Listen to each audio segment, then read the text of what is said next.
নমস্কার। বাংলা গল্পের ঠিক ইউটিউব চ্যানেলে আজ আপনি শুনবেন রবীন্দ্রনাথ ঠাকুরের লেখা একটি মিষ্টি প্রেমের গল্প ডালিয়া। তাহলে শুরু করা যাক। পরাজিত শাহ সুজা অরঙ্গজেবের ভয়ে পলায়ন করিয়া আরাকান রাজ্যের আতিথ্য গ্রহণ করেন। সঙ্গে ছিল 3 সুন্দরী কন্যা। আরাকান রাজের ইচ্ছে হয় রাজপুত্রদের সহিত তাদের বিবাহ দেন।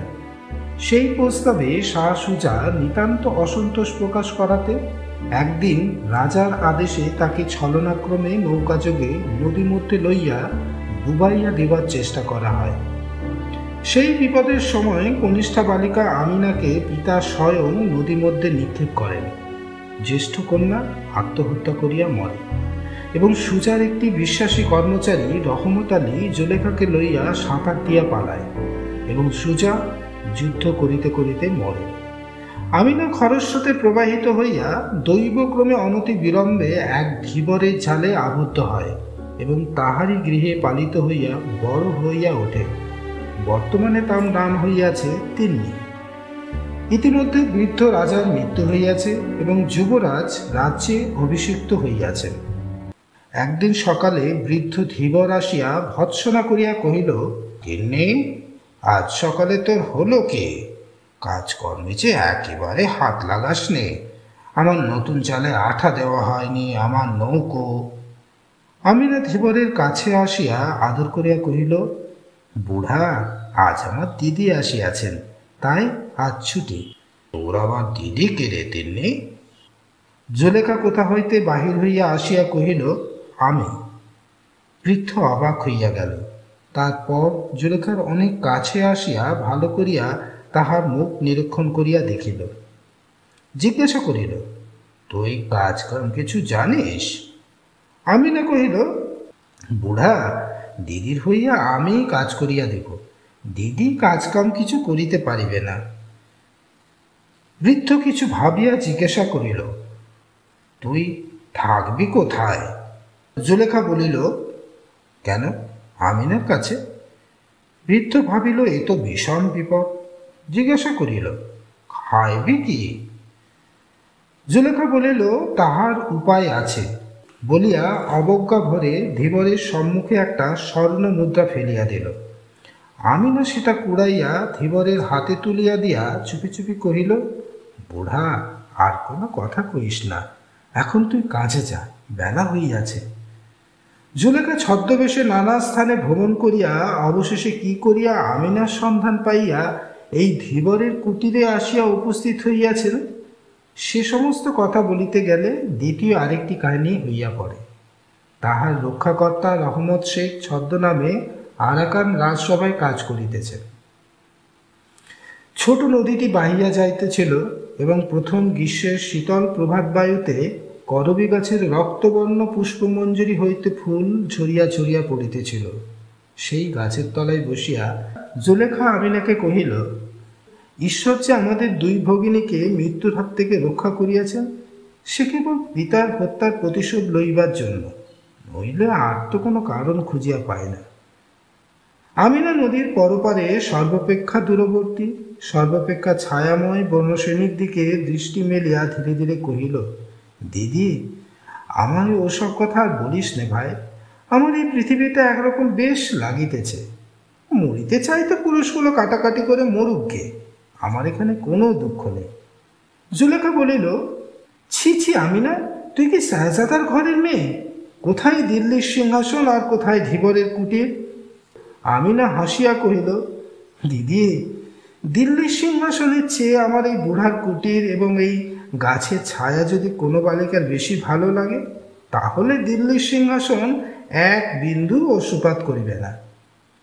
জুলেখা কতটা আনমনে কতটা আমিনাকে কহিল, তা তোকে দোষ দেওয়া যায় না, তুই তখন নিতান্ত ছোট ছিলি, কিন্তু একবার ভাবিয়া দেখ, পিতা তোকে সবচেয়ে বেশি ভালোবাসিতেন বলিয়া তোকে স্বহস্তে জলে ফেলিয়া দিয়েছিলেন। সেই পিতৃদত্ত মৃত্যুর চেয়ে এই জীবনকে বেশি মনে করিস না, তবে যদি প্রতিশোধ তুলিতে পারিস তবেই জীবনের অর্থ থাকে। আমিনা চুপ করিয়া দূরে চাহিয়া রহিল, কিন্তু বেশ বোঝা গেল সকল কথা সত্ত্বেও বাইরের এই বাতাস, গাছের ছায়া আর নিজের নবযৌবন কি একটা সুখস্মৃতি তাকে নিমগ্ন করিয়া রাখিয়াছিল।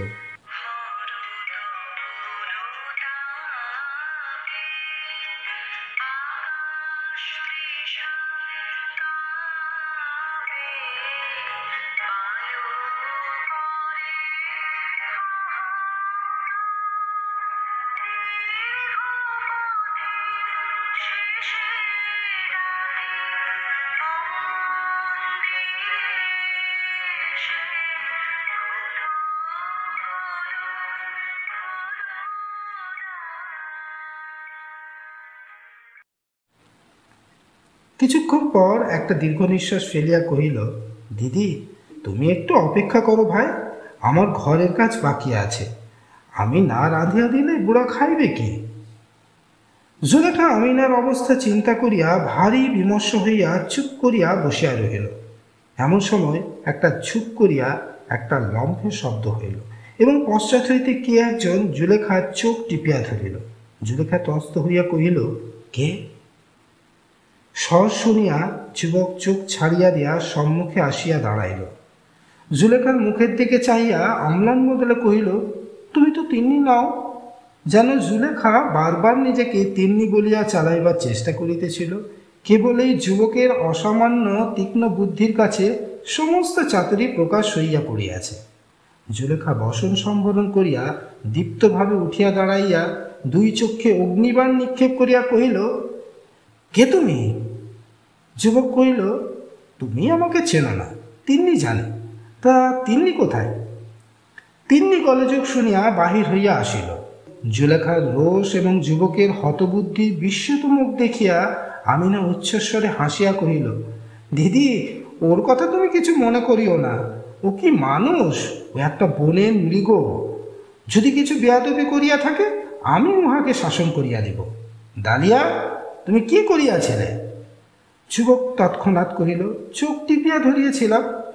আমি মনে করিয়াছিলাম তিন্নি, কিন্তু ও তো তিন্নি নয়। তিন্নি সহসা দুঃসহ ক্রোধ প্রকাশ করিয়া কহিল, ফের ছোট মুখে বড় কথা! কবে তুমি তিন্নির চোখ টিপিয়াছ? তোমার তো সাহস কম নয়। যুবক কহিল, চোখ টিপিতে তো খুব বেশি সাহসের দরকার করে না, বিশেষত পূর্বের অভ্যাস থাকিলে। কিন্তু সত্যি বলছি তিন্নি, আজ একটু ভয়ই পাইয়া গিয়াছিলাম বলিয়া গোপনে জুলেখার প্রতি অঙ্গুলি নির্দেশ করিয়া আমিনার মুখের দিকে চাহিয়া নিঃশব্দে হাসিতে লাগিল। আমিনা কহিল, না, তুমি অতি বর্বর, শেহজাদির সম্মুখে দাঁড়াইবার যোগ্য নও। তোমাকে সহবত শিক্ষা দেওয়া আবশ্যক। দেখো, এমনি করিয়া সেলাম করো। বলিয়া আমিনা তাহার নবযৌবন মঞ্জুরিত তনুলতা অতি মধুর ভঙ্গিতে নত করিয়া জুলেখাকে সেলাম করিল। যুবক বহু কষ্টে তাহার নিতান্ত অসম্পূর্ণ অনুকরণ করিল। এমনি করিয়া পিছু হাঁটিয়া সেলাম করিয়া আমিনা যুবকটিকে কুঠিরের দ্বারের কাছে লইয়া গেল। কহিল, ঘরে প্রবেশ করো। যুবক ঘরে প্রবেশ করিল।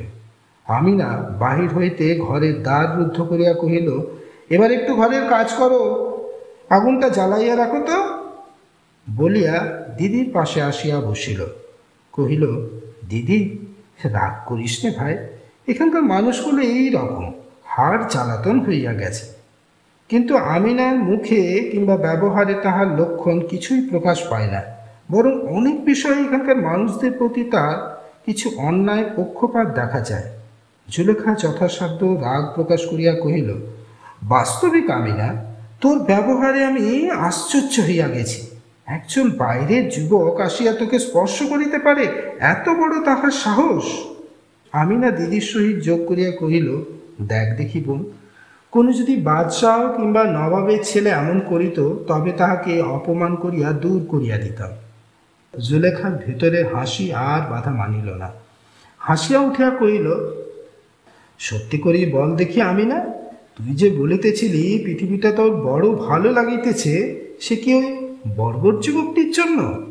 আমিনা কহিল, তার সত্যি কথা বলি দিদি, ও আমার অনেক উপকার করে। ফুলটা ফলটা পাড়িয়া দেয়, শিকার করিয়া আনে, একটু কিছু কাজ করিতে ডাকিলে ছুটিয়া আসে। অনেকবার মনে করি উহাকে শাসন করিব, কিন্তু সেই চেষ্টা বৃথা। যদি খুব চোখ রাঙাইয়া বলি, ডালিয়া, তোমার প্রতি আমি ভারী অসন্তুষ্ট হইয়াছি, ডালিয়া মুখের দিকে চাইয়া পরম কৌতুকে হাসিতে থাকে। এদেশের পরিহাস বোধ করি এই রকম, দুঘা মারিলে ভারী খুশি হইয়া ওঠে, তাহাও পরীক্ষা করিয়া দেখিয়াছি। এই দেখ না, ঘরে পড়িয়াছি, বড় আনন্দে আছে, দ্বার খুলিলেই দেখতে পাইব চোখ মুখ লাল করিয়া মনের সুখে আগুনে ফু দিতেছে। ইহাকে লইয়া কি করি বলতো বোন, আমি তো আর পারি না। জুলেখা কহিল, আমি চেষ্টা করিয়া দেখিতে পারি। আমি না হাসিয়া মিনতি করিয়া বলিল, তোর দুটি পায়ে পড়ি বোন, ওকে আর তুই কিছু বলিস না।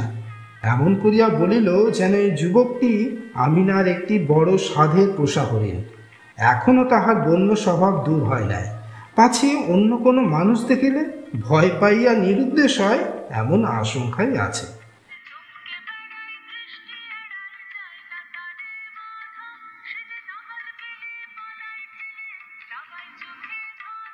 এমন সময় ধীবর আসিয়া কহিল, আজ ডালিয়া আসে নাই তিন্নি? আসিয়াছে তো, কোথায় গেল? সে বড় উপদ্রব করিতেছিল, তাই তাকে ওই ঘরে পুড়িয়া রাখিয়াছে। বৃদ্ধ কিছু চিন্তিত হইয়া কহিল, যদি বিরক্ত করে সইয়া থাকিস, অল্প বয়সে এমন সকলেই দুরন্ত হইয়া থাকে, বেশি শাসন করিস না। ডালিয়া কাল এক স্বর্ণ মুদ্রা দিয়া 3খানি মাছ লইয়াছিল। আমিনা কহিল, ভাবনা নাই বুড়া, আজ আমি তার কাছ থেকে 2টি স্বর্ণ মুদ্রা আদায় করিয়া দেব, তার বিনিময়ে একটিও মাছ দিতে হবে না। বৃদ্ধ তাহার পালিত কন্যার এত অল্প বয়সে এমন চাতুরী এবং বিষয় বুদ্ধি দেখিয়া পরম প্রীত হইয়া তাহার মাথায় সস্নে হাত বুলাইয়া চলিয়া গেল। ডালিয়ার আসা যাওয়া সম্বন্ধে জুলেখার আর কোনো আপত্তি রহিল না। ভাবিয়া দেখিলে ইহাতে আশ্চর্য নাই, কারণ নদীর যেমন একদিকে স্রোত আরেকদিকে কূল, রমণীরও সেই রূপ হৃদয়াবেগ এবং লোকলজ্জা। কিন্তু এই সভ্য সমাজের বাইরে, এই আরাকানের প্রান্তে এখানে লোক কোথায়? এখানে কেবল ঋতু পর্যায়ে তরু মঞ্জুরিত হইতেছে, সম্মুখে নীলা নদী বর্ষায় স্ফীত, শরতে স্বচ্ছ, আর গ্রীষ্মে ক্ষীণ হইতেছে। পাখির উচ্ছ্বসিত কণ্ঠস্বরে সমালোচনার লেশ মাত্র নাই। আর দক্ষিণা বায়ু মাঝে মাঝে পরপারের গ্রাম হইতে মানুষজনের গুঞ্জনধ্বনি বহিয়া আনে, কিন্তু কানাকানি আনে না। পতিত অট্টালিকার উপর ক্রমে যেমন অরণ্য জন্মে, এখানে কিছুদিন থাকিলে সেই রূপ প্রকৃতির গোপন আক্রমণে লৌকিকতার মানব নির্মিত দৃঢ় ভিত্তি ক্রমে অলক্ষিতভাবে ভাঙিয়া যায় এবং চতুর্দিকে প্রকৃতি জগতের সহিত সমস্ত একাকার হইয়া আসে। দুটি সমযোগ্য নরনারীর মিলন দৃশ্য দেখিতে রমণীর যেমন সুন্দর লাগে, এমন আর কিছু নয়। এত রহস্য, এত সুখ, এত অতল স্পর্শ কৌতূহলের বিষয় তাহার পক্ষে আর কিছুই হইতে পারে না।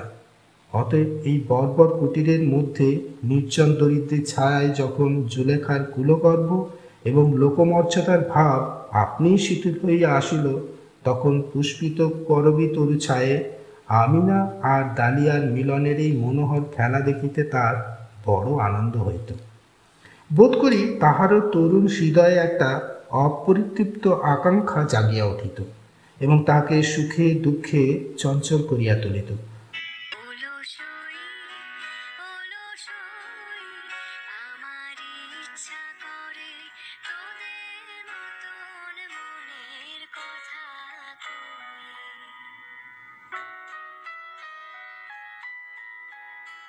অবশেষে এমন হইল, কোনোদিন যুবক আসিতে বিলম্ব হইলে আমিনা যেমন উৎকণ্ঠিত হইয়া থাকে, জুলেখাও তেমনি আগ্রহের সহিত প্রতীক্ষা করিত এবং উভয়ে একত্র হইলে চিত্রকর নিজের সদ্য সমাপ্ত ছবি ঈশ্বর দূর হইতে যেমন করিয়া দেখে, তেমনি করিয়া সস্নেহে সহাস্যে নিরীক্ষণ করিয়া দেখিত।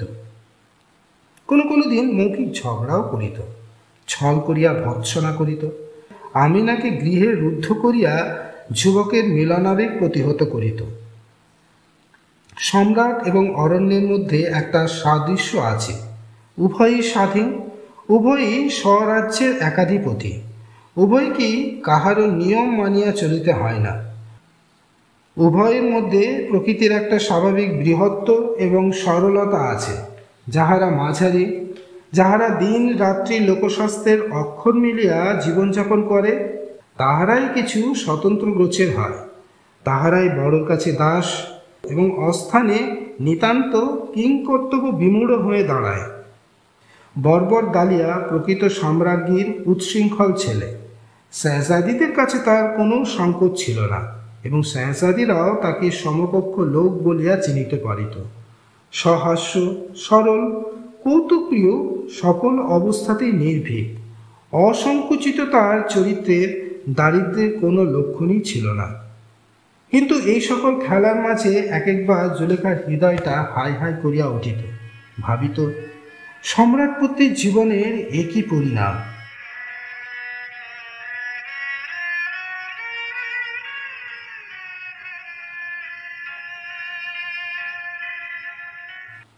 একদিন প্রাতে দালিয়া আসা মাত্রই জুলেখা তাহার হাত চিপিয়া কহিল, দালিয়া, এখানকার রাজাকে দেখাইয়া দিতে পারো?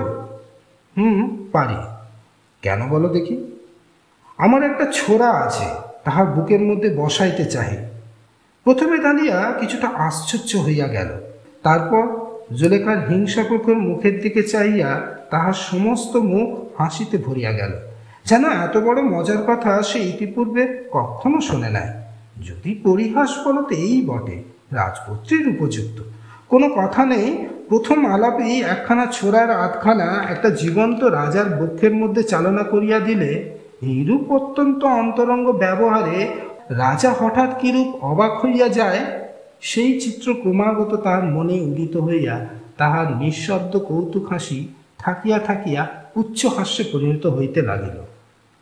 তাহার পরের দিনই রহমত শেখ জুলেখাকে গোপনে পত্র লিখিল যে আরাকানের নতুন রাজা ধীবরের কুঠিরে 2 ভগ্নীর সন্ধান পাইয়াছেন এবং গোপনে আমিনাকে দেখিয়া অত্যন্ত মুগ্ধ হইয়াছেন।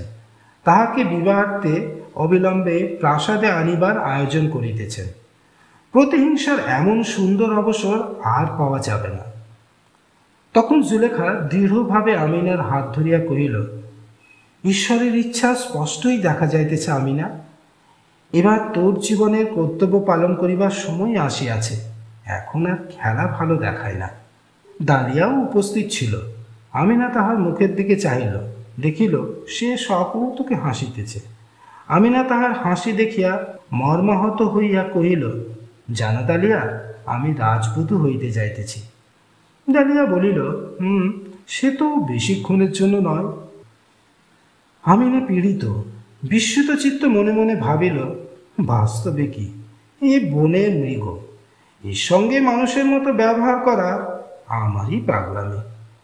আমিনা দালিয়াকে আরো একটু সচেতন করিবার জন্য কহিল, রাজাকে মারিয়া আর কি আমি ফিরিব? দালিয়া কথাটা সঙ্গত জ্ঞান করিয়া কহিল, তোমার ফেরাটা কঠিন বটে।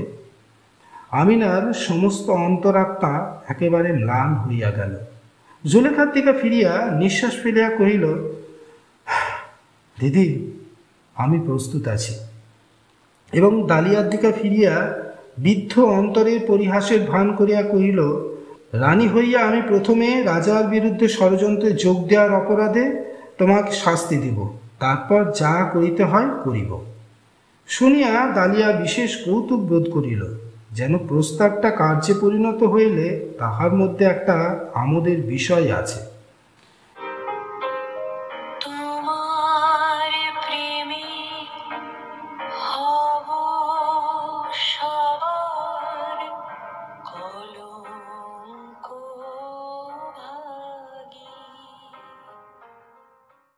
অশ্বারোহী পদাতিক নিশান হস্তি বাদ্য এবং আলোতে ধীবরের ঘরদুয়ার ভাঙিয়া পড়িল। রাজপ্রাসাদ হইতে স্বর্ণমণ্ডিত 2টি পালকি আসিয়াছে। আমিনা জুলেখার হাত হইতে ছুরিখানি লইল। তাহার হস্তিদন্ত নির্মিত কারুকার্য অনেকক্ষণ ধরিয়া দেখিল। তারপর বসন উদ্ঘাটন করিয়া তাহার বক্ষের মধ্যে একবার ধার পরীক্ষা করিয়া দেখিল। জীবন মুকুলের বৃন্তের কাছে ছুরিটি একবার স্পর্শ করিল, আবার সেটিকে খাপের মধ্যে পুরিয়া বসনের মধ্যে লুকাইয়া রাখিল। একান্ত ইচ্ছে ছিল এই মরণযাত্রার পূর্বে একবার ডালিয়ার সহিত দেখা হয়, কিন্তু কাল হইতে সে নিরুদ্দেশ। ডালিয়া সেই যে হাসিতেছিল তার ভেতরেও কি অভিমানের জ্বালা প্রচ্ছন্ন ছিল? পালকি উঠিবার পূর্বে আমিনা তাহার বাল্যকালের আশ্রয়টি অশ্রুজলের ভিতর হইতে একবার দেখিল। তাহার সেই গাছ, তাহার সেই ঘর, ধীবরের হাত ধরিয়া বাষ্পরুদ্ধ কম্পিত স্বরে কহিল, বুড়া, আমি চলিলাম, তিন্নি চলিয়া গেলে তোর ঘরকন্যা কে দেখিবে? বুড়া একেবারে বালকের মতো কাঁদিয়া উঠিল।